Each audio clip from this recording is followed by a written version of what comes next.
from major points of entry. There are persons of interest from red countries. Red countries, again, those countries where there's particularly high occurrence and prevalence of this Delta variant. At the moment, they are India, Brazil, Turkey, and South Africa. And once they are identified as coming from these areas, they are taken into government-approved quarantine facilities and observed for a period of time.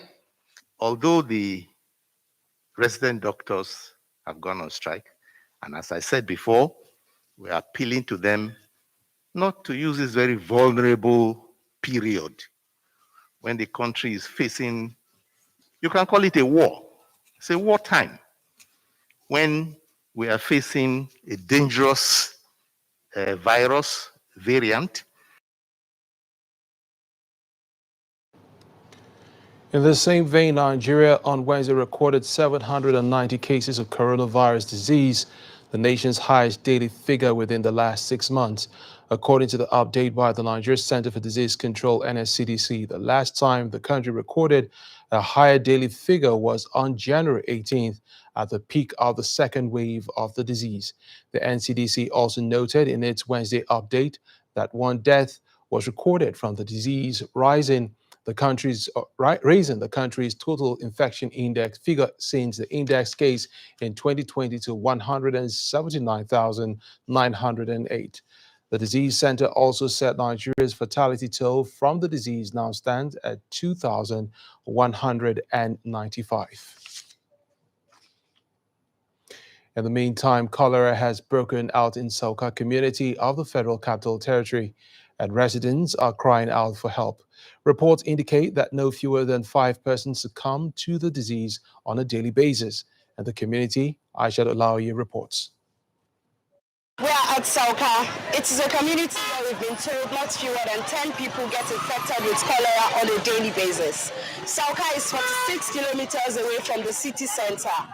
Not fewer than 5 people die on a daily basis due to the disease. To make matters worse, there is no primary healthcare facility here in the community for emergency situation. Sauka is a community under Abuja Municipal Area Council. It is located along Nnamdi Azikiwe International Airport Road with over 5,000 people from different parts of the country. This was a routine visit to Sauka to check the primary healthcare facility in the COVID-19 era. But a menace has been uncovered: cholera. You see them bringing little children corpses to bury, even adults. Like the one that happened yesterday was an adult. We were in the meeting when we were called that a young man of 25 died immediately after he started stooling and vomiting. Unfortunately, the closest primary healthcare facility to this community is about 10 minutes drive. It means many infected persons are dying before they can access a hospital. Somebody was caught vomiting and stooling in the night around 2 a.m. in that my place. I have to wake my neighbor with a vehicle. Let's go quickly to Gui. We were already on the way to Gui. They told us that Gui is not working in the night. You see it? We have to come back again. We went to Gogolada. Doctors were on strike. We went back to airport, Air Force Hospital here. They refused to take the case. The only private clinic in the community is not only unaffordable to some villagers, it is overwhelmed by the wave of the infections. They bring one woman in this cholera issue. When the woman reached here to start the treatment, they asked the husband to bring 30,000 before they start the treatment. When the husband cannot pay the money, she carried the woman go. At last, the woman died. A closer look at the water which the residents use for cooking and domestic chores present the reason for the high rates of cholera cases. Good afternoon. How are you? Good afternoon.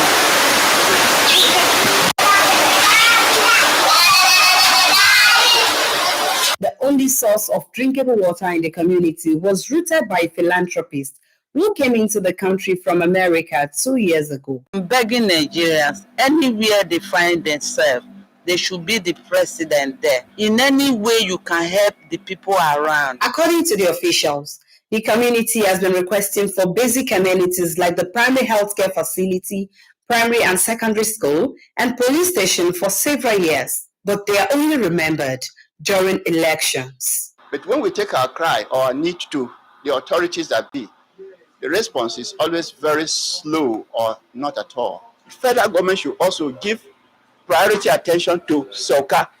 You don't just concentrate on some areas and leave out the others.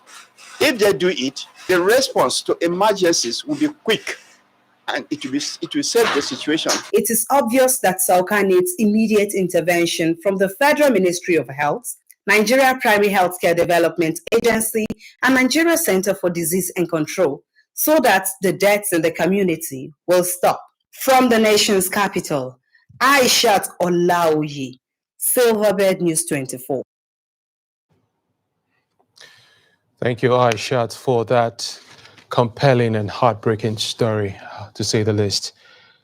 Meanwhile, Vice President Yemi Osibajo said that the greatest nations in the world are multiracial, multi-religious, and multi-ethnic. He said there is no great nation anywhere that has not had challenges, especially where there is multilateral, multiracial, and multi-religious setup. Professor Osibajo stated this when he received at the presidential villa a delegation from the Area Concerned People for National Unity and Religious Tolerance from Kano, led by Alhaji Awel Maidabino. He said when people with ethnic and religious differences are united and work together, they will likely be economically successful.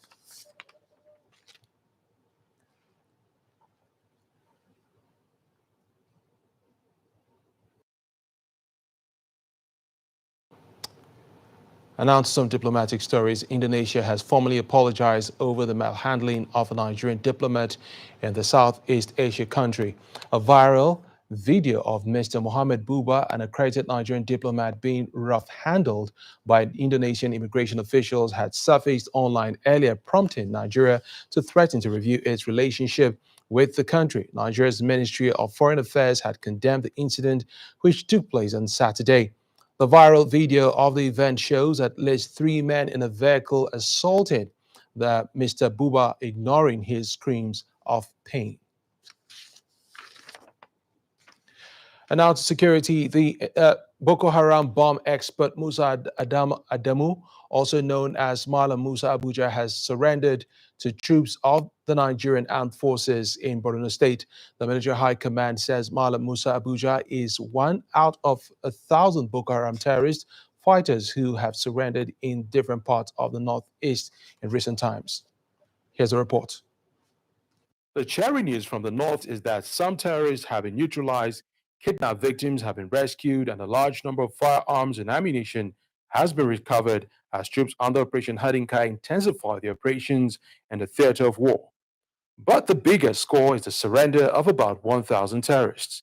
Cumulatively, the operations led to the neutralization of 27 Boko Haram and ISWAP fighters, arrest of 51 Boko Haram and Islamic State of West African Province terrorists. In addition, 29 abducted civilians were rescued within the period under review.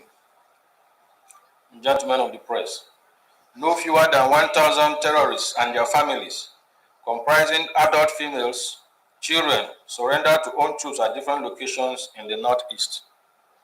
Notable among them are the notorious Boko Haram terrorist bomb expert named Musa Adamu, aka Malam Musa Abuja, and his deputy, Usman Adamu, aka Abu Dauda. Other military operations being simultaneously executed across the country have recorded some measure of success. However, the hitherto peaceful Southeast has become a hotbed for a determined Eastern security network. The armed forces have taken the battle to them. Within the period under review, security forces ambushed and neutralized 6 independent people of Biafra and Eastern Security Network members who were involved in the killing of a district police officer at Omuma Town in Olu, East local government area of Imo State, and arrested 3 of them in the process. What is very disturbing is the number of firearms frequently recovered from these criminals. Troops also recovered a total of 19 AK-47 rifles, 2 single-barrel Dane guns, 1 G3 assault rifle, and 3 locally made pistols. Other items recovered were 30 rounds of 7.62mm ammunition, 3 daggers, and 1 locally made double-barrel pistol loaded with 10 rounds of cartridges were all recovered in the course of the operation. The military high command hopes that these pockets of successes recorded in several operations across the country will eventually translate to success in restoring peace to Nigeria.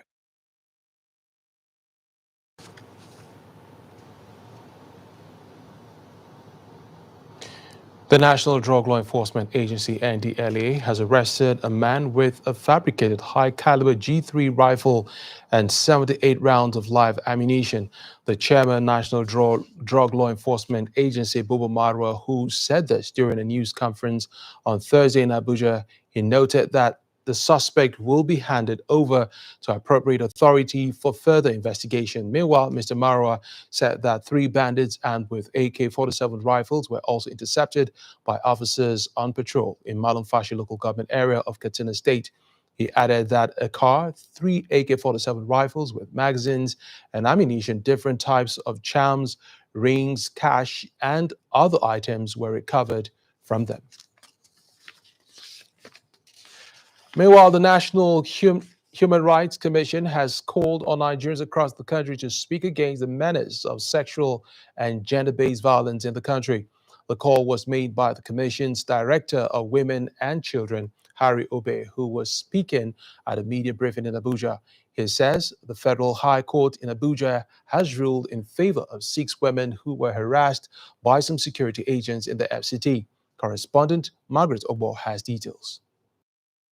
Gender-based violence is a serious violation of human rights and a life-threatening health and protection problem. In April 2019, 6 women were allegedly harassed and abused by some officials of the Abuja Environmental Protection Board and law enforcement agents in Abuja. After over 2 years of trial, the Federal High Court in Abuja has ruled in favor of these women.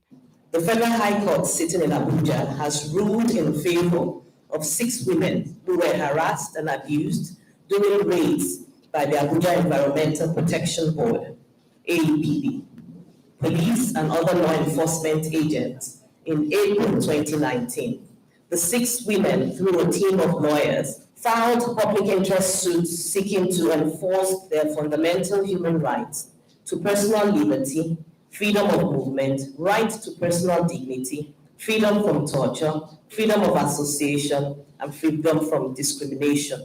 Despite the increasing incidence of this problem, most of the victims would rather die in silence than speak out, which has further worsened the scourge. What we are witnessing here today is a press briefing of the outcome of all the levels of accountability mechanisms activated by the National Human Rights Commission and its partners to bring perpetrators of human rights violation to book in Nigeria. And we're calling on all to speak out because that is the only way we can address the issues of sexual and gender-based violence. We know that the fight to eliminate all forms of discrimination against women and children is a long work, but I think we're making progress. And we believe that if we sustain this momentum, we will achieve more.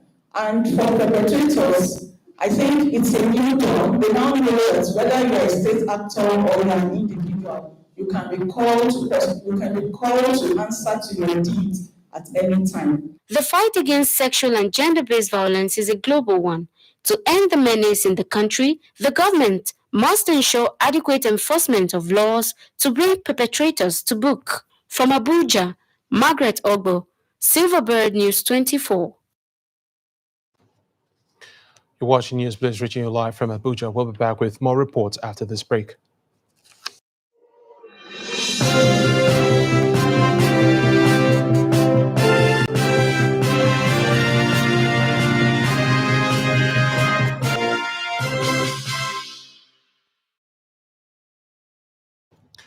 The Federal Executive Council had approved the reintroduction of toll gates on federal roads and bridges and has also endorsed a legal framework for the tolling policy. Though the tolling will not take off immediately, the policy approved on Wednesday by Cabinet is expected to guide investors on their financial modeling and investment decisions. State House correspondent Kenda Modu reports. Talks about tolling federal roads have spanned 2 years, yet there is no definitive date for the takeoff of toll gates. So let me be clear.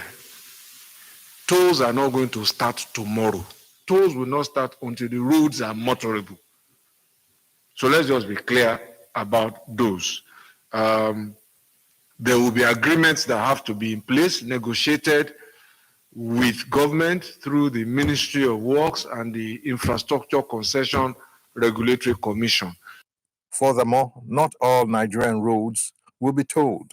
We also presented and Council approved that only dual carriageways out of the 35,000 kilometers should be eligible for tolling by the federal government.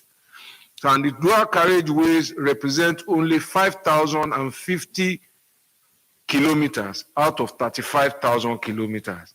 So the total network of roads today, assuming we wanted to start today, which we are not, that will be eligible for tolling on the federal road network will be 14.3% of the total network.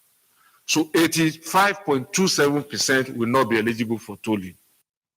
A pricing regime is embedded in the approved document, while bicycles, pedal cycles, tricycles, motorcycles, and other 2- or 3-wheeled transport are exempted from paying tolls. So the start-off tolls that we have for financial modeling and investment decision-making, cars will pay 200 naira, SUVs and Jeeps will pay 300, private bus will pay 300, commercial buses will pay 150, luxury buses and trucks will pay 500. The tolling of federal roads was approved on the day the federal government gave an update on its negotiations with microblogging platform Twitter towards the restoration of its services in Nigeria. We proposed to Twitter that we should agree on a charter of online conduct for content management so that this charter will guide both of us.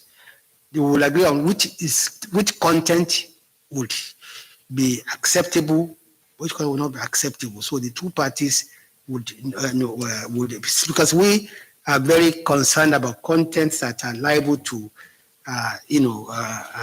jeopardize the security, unity, and sovereignty of Nigeria.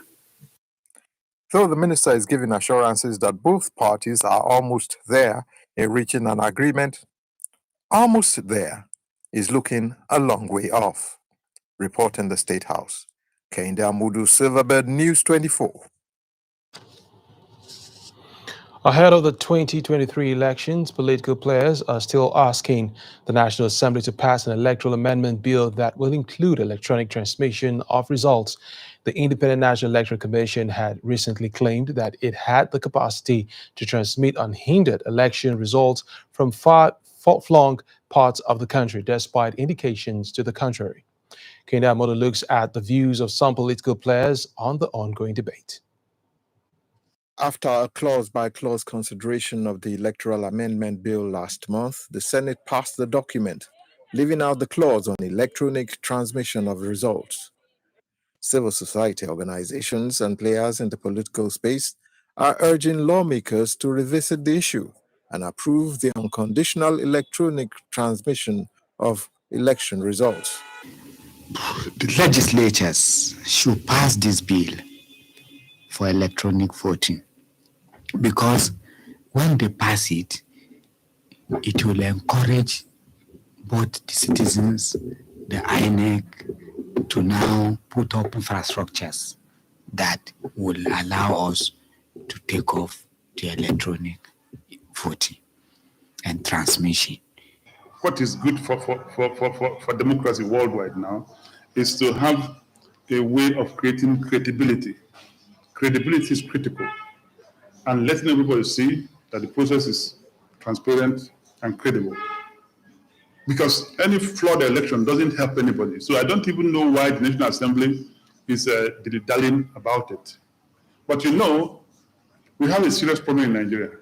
People who are elected, most of them, they feel that they legislate for themselves and they legislate for today.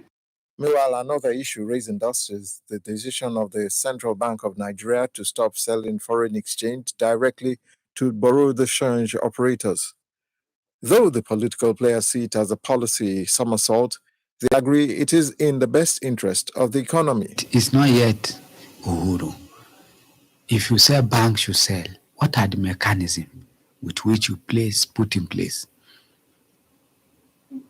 Do we even cope why people are buying forex? Why must we in my country exchange means of exchange? My means of exchange in my country will be $1. When I land in China or any other country, I have to change to their own money. Our people in the central bank, the leaders in central bank are being put under tremendous pressure because of the rascality of our political players. They are being put under tremendous pressure. So what is bad, really, is our politics. Our politics is affecting a lot of things. As the 2023 elections approach, more controversies like this will be trashed out in public, some directly touching on political play and some triggered by government policy. The political season is in, and all issues hold a political value. From the federal capital, Kehinde Amudu, Silverbird News 24. You're still watching Newsblitz. We'll bring you news from the foreign scene after the break.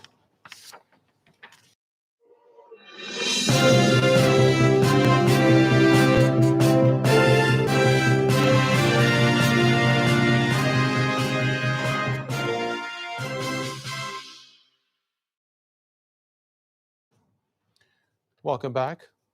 The delocalized meeting of the ECOWAS Parliament on Wednesday entered into its second day with parliamentarians and energy experts discussing how to ensure there is energy efficiency in the West African sub-region.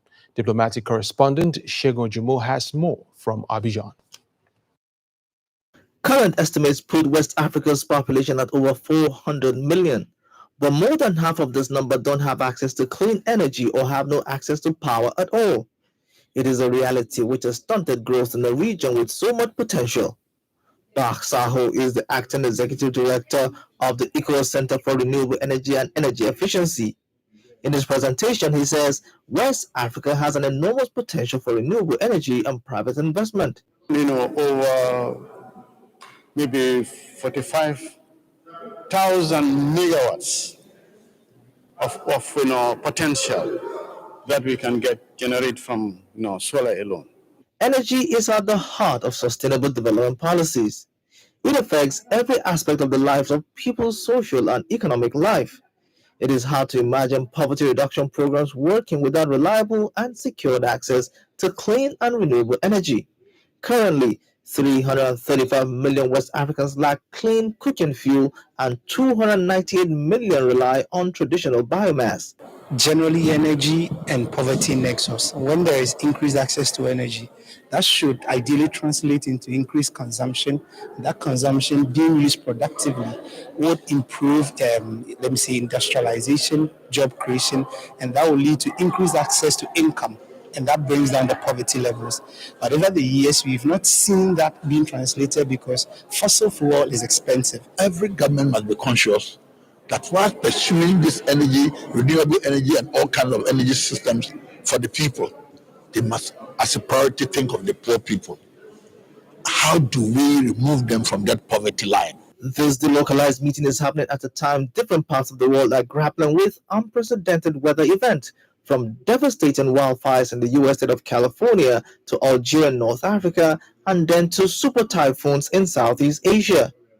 This is not a time to pay lip service to the matter. Looking at all aspects, generation, distribution, transmission, and as well as marketing. So in the generation part, we're talking about the mix, like you're saying, and that also is a lot of infrastructural development. We want to look more into renewables, the hydro, the wind, and the solar. West Africa's energy revolution is being led by two key institutions, the ECOWAS Center for Renewable Energy and the West Africa Power Pool. But since the ECOWAS Parliament cannot propose legally binding energy laws for member states, it is important for members to influence national policies towards energy efficiency, build strong legal frameworks, and then create policies and targets for energy efficiency. From Abidjan, Shegujumu, Silverbird News 24. And on the sports now, the Super Eagles of Nigeria dropped 7 places to 34th position in the latest FIFA World Ranking following their slide. The Eagles are now in 5th place in Africa. The Teranga Lions of Senegal remain Africa's #1 team and the 21st in the world, and Tunisia are 2nd on the continent and occupy 28th on the global ranking. Belgium remains at #1, Brazil are 2nd, France 3rd, England 4th, and Euro 2020 winners Italy at 5th. The next FIFA Men's World Ranking will be published on 16th September 2021. And that's Newsblitz for today. Remember, the coronavirus is a deadly disease. Please wash your hands with soap for at least 20 seconds regularly or use a hand sanitizer. Also wear a face mask when outside and maintain physical distancing. Thanks for watching. I am Aondina Inga. Good evening.